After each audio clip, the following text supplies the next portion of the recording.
আওয়ামী লীগ 17 বছর ক্ষমতা থেকে সেই পরিবার উন্নয়ন করতে পারে নাই। এটা এই কথাটুকু মানুষ আমাদেরকে জানান দিয়েছে। আমরা পানছড়িবাসীকে ধন্যবাদ জানাচ্ছি।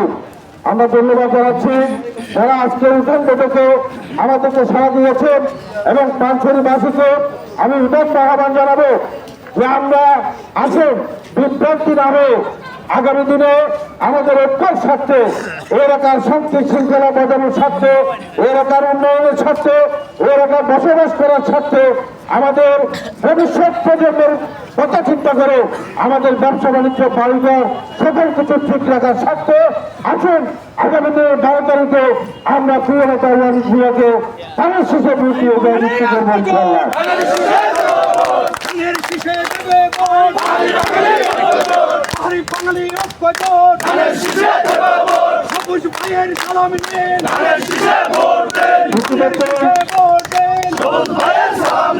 ইতিমধ্যে আপনারা দেখেছেন খাগড়াছড়ি, পানছড়ি সহ বিভিন্ন উপজেলা থেকে হাজার হাজার মারমা, ত্রিপুরা, চাকমা সম্প্রদায়ের মেয়েরা আজকে ধানের শীষের পক্ষে নেমে গেছেন।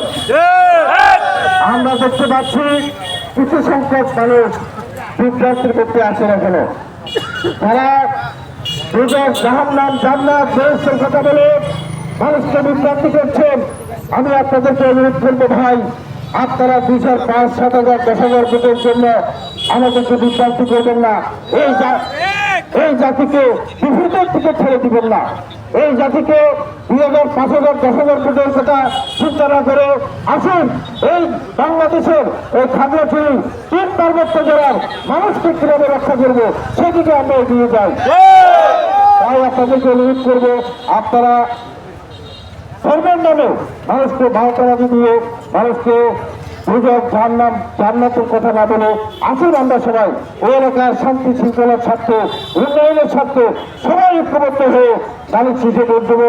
আপনাদেরকে আহ্বান জানাবো পানছড়িবাসীকে, আসুন আমরা ঐক্যবদ্ধ হয়ে ধানের শীষে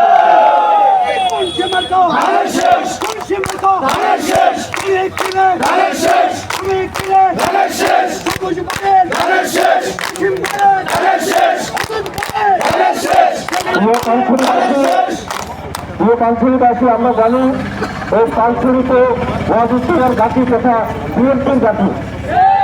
আগামী 12 তারিখ আমরা প্রমাণ করবো ধানের শীষে ভোট দিয়ে প্রিয়তাকে সংসদে পাঠিয়ে এই এলাকার উন্নয়ন আমরা ত্বরান্বিত রাখবো, এই এলাকার ভাগ্য আমরা ত্বরান্বিত রাখবো, আমাদের ভবিষ্যৎ প্রজন্ম এই এলাকা থাকবে ইনশাআল্লাহ।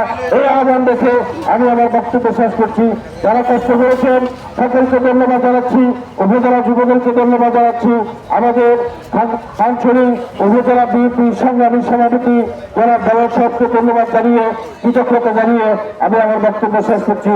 আবেগ বাংলাদেশ জিন্দাবাদ, প্রিয়তা ওয়াজিদ জিন্দাবাদ, তারুণ্যের অহংকার তারেক রহমান জিন্দাবাদ।